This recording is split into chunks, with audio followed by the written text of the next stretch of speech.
happened. Now it's just like, basically, girl, take a seat. Basically, take a seat. Get your biscuits. And I'll tell you my story. Let's sit down.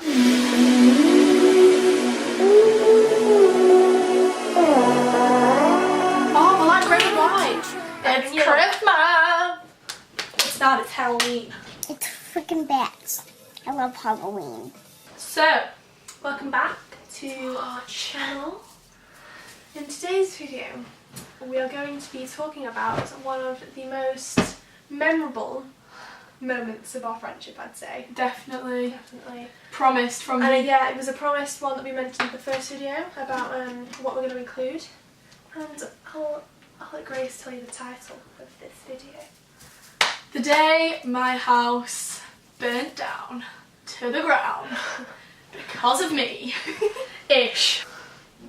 It was the night before Christmas. 20 days before Christmas. It was 20 days So before it was- Christmas. It all started off on the 5th of December 2015 when me and Grace and our friend Penny, we were all round at Grace's having like a girly sleepover. It was Penny's birthday. It was Penny's. No, yeah, it was Penny's Yeah, it birthday. was. Is that the say low battery in the top right?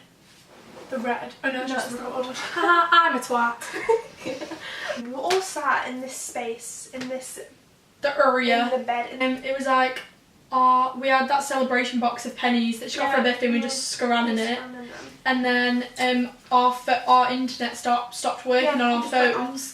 And That was the first thing that went, like, we was like... because Penny was going to leave, she wasn't going to stay over. I think she was going to leave that night and she lost service and couldn't like Yeah. message anyone. Because Grace kind of lives like half in the countryside, but like you can see like into the sea, so it's like out of the way where the signal's like. Yeah, it's still like good near when town it's, but like- near the fields.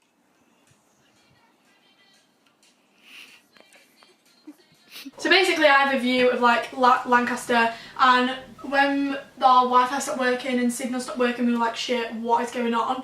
And then we looked out my window and there was no lights on like throughout the whole of Lancaster. It was like blackout.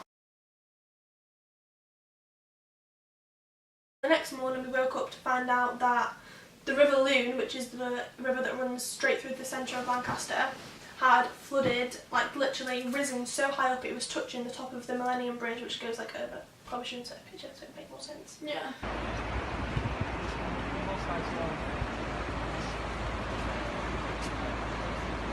But it's like so high Yeah. above the river. And like we found out that the predicted like time scale of no power was like 3 to 4 days, which is Yeah.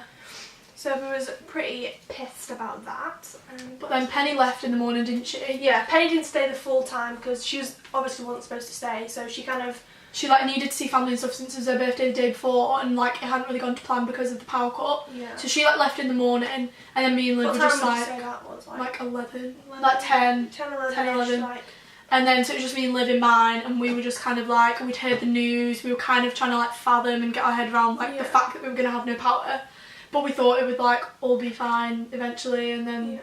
you left mine. And then after our a while. phones died. Oh yeah, both of our phones. So obviously I was getting picked up at whatever time I'd arranged, just to say like 2 o'clock. Yeah, like the afternoon. So I'd already arranged that, and before I got picked up, Grace's mum and stepdad, they went down to their work. So they took the phones, took the chargers, tried to like give the phone charge in situ a go.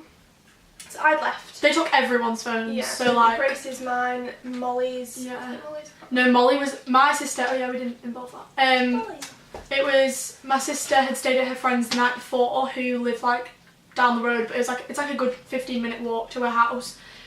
So we hadn't been in contact with Molly since the night before, just like assuming she's okay and stuff.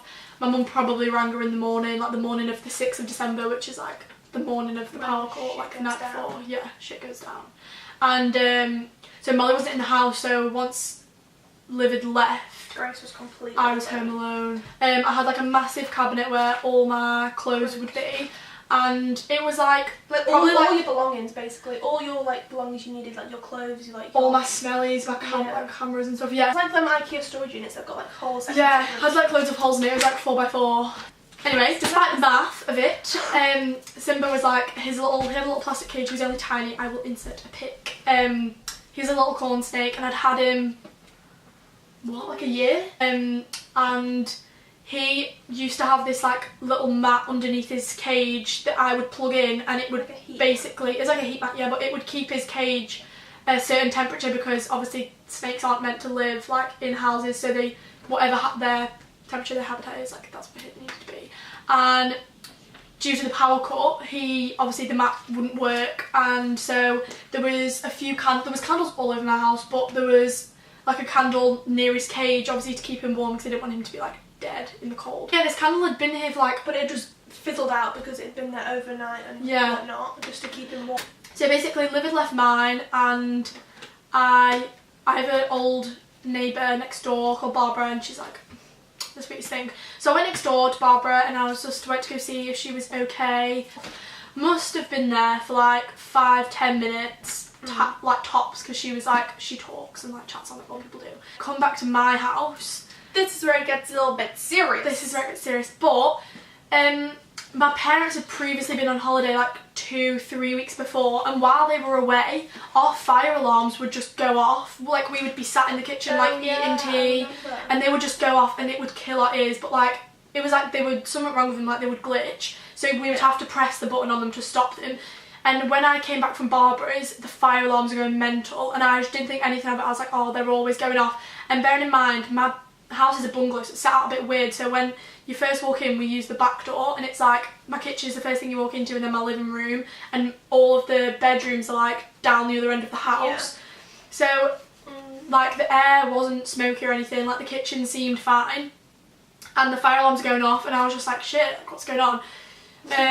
So I pressed the button, went off, that's fine, went into my room, and considering it was daytime, I opened the door and I could not see a thing. Like it was black, like it was just completely, my eyes stung, and I was just like, because I couldn't see anything, I was so confused, and I had blackout blinds at this point, so I was like, it just didn't even hit me because I was just not expecting it. Happened so fast, I was just like, oh my god, the blackout blinds must like be down, and that's why I can't see anything in my room.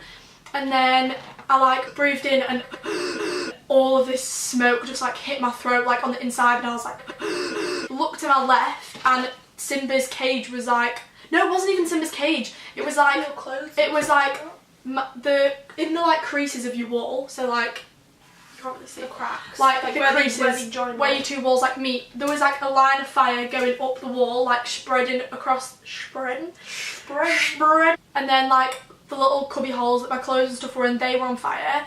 But it's weird because like Simba's cage, I feel like that wasn't on fire at that point, which is weird because everyone thinks that's what started it, but I just don't remember seeing the cage on fire. I feel like it might have been partly on fire, but it wasn't like a big ball of fire that had started, like you wouldn't think the cage started it from that. She was just like, shit, there's a fire in my house. And then the first thing you think of is like, I needed to get the smoke out of my room because I couldn't breathe, I couldn't see, and I have patio doors in my room, so I opened that, but obviously oxygen to fire is like the worst combo, but I could not see. And then I just sprint out my house back to, no, I opened all of the other doors in the house, do not ask me why, like it's a moment of shock. Yeah, like, and I was just like, I didn't even think about oxygen and like fire. You just want to get the smoke out. I just wanted to get rid of the smoke. Just to like get it clear. Yeah, because I was like, shit, I can't see anything, like I don't know what to do. And by this time, because I'd opened my door, the smoke from my room had like all drifted into the rest of the house, and I was just like, shit. And then ran to Barbara next door, thank God. She had this like old-fashioned dial-up phone that didn't need any electricity or whatever, I don't know what it was. Like a battery-powered like a battery-powered phone. And I was like, ring the fire brigade, and she was just like, she rang them, but they had to come from Leyland, which is like an hour away, is it not? That's like past Preston, it's like a good like 50-minute drive. Yeah. Even like a fire engine, it'd probably take like half an hour. Even a day with no, because if you think about, because obviously they're allowed to like yeah, like go fast, the way in, but like it'd still take like a good half an hour, and that even with good traffic, and consider the whole of Lancaster was in a frenzy. But anyway, it took them a good hour and a half to get to me because all of the emergency services in Lancaster were occupied. That's why they had to come from Leyland. Yeah, they were occupied with like the floods and like making sure the electrical unit didn't you know, kill anybody because like water and electricals. Yeah, so they were like doing that, and then I ran next door to my other neighbour who's like 40, late 40s. I told him what happened, and I literally just kind of dropped to the ground in front of my house. I was like in a ball crying. I was just like, I've ruined Christmas, like my house is gonna burn down. I was just like I just didn't believe it was happening. And he was like, I'm not being mean, but he was no help. I was like, Chris, is my house gonna like burn down? And he was like, probably. Cheers, doll. And I was just like, I'm in the worst emotional and mental state, and I've just asked you a question that you could have lied about to at least like Comfort the soul. keep me together. And he was just like, and he kind of like awkwardly laughed. He was like, haha, probably. And I was just like, cheers, Chris. so I just like burst out crying, and then his wife came out and we basically all waited together. So after all that, like Grace was like doing her thing, I was doing my thing. And I came back to like obviously get my phone, which Lynn like had I'd gone to taken charge. and she brought back. I was driving up like the little lane and I saw it, and like because the houses kind of all look quite similar, aren't they? Like they're not like the same, but like they have the same like layouts and stuff. Yeah, they look like most of them are bungalows. Yeah, so I saw, and I instantly thought, I was like, oh no, Barbara's house is on fire, because I could just see like the beams, like the wooden beams of like the roof. That's all I could see. I was like, oh my god, no, like. That's Oh yeah, so because by sad. this point it had been like half an hour since the fire had started. Yeah. I was with my neighbours, and considering all my doors were open, so the fire had been times by like 10. I'm like, no shit, this is not Barbara's house, this is Grace's house. And I instantly went into like shock, and I literally sprinted towards Grace's house. There was like police tape all the way around. Yeah. And I went under the tape, and I was like, where's my friend, where's she at? This is her house, like where is she? Yeah. Like full on panic into this like fire brigade policeman, whoever he was. Yeah. I can't remember. I feel like my memory's gone for this I bit. know. I can't remember. And he was like, I was in my new fresh white Air Maxes that Zach got me, and I was like, I don't care. Oh Running my through the mud in my white Air Maxes, God. I don't care.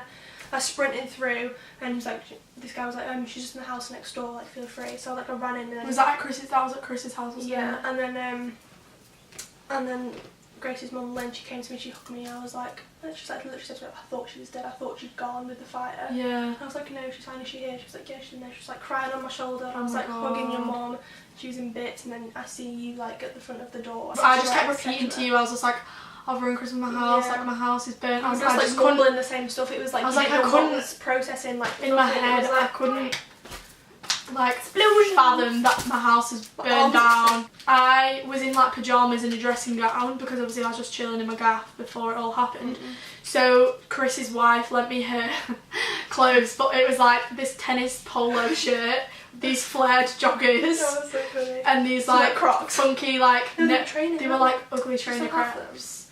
But then my sister came home just by chance with her friend, or she might have got rung by my mum, to the house, and I was in an ambulance by this point because of the carbon monoxide levels that were inside of me. The firefighter said to me that if I was in my room for 40 more seconds I would have died. Did you pass out in here? Yeah, I passed out in my room. So like when all the smoke was like in this one area, Grace Yeah. kind of like took so much in, it kind of like knocked her out. So then spoke to like the policeman, like the ambulance, the nurse, like she drove me in the ambulance to the Lancaster Hospital, which is like a 5-minute drive.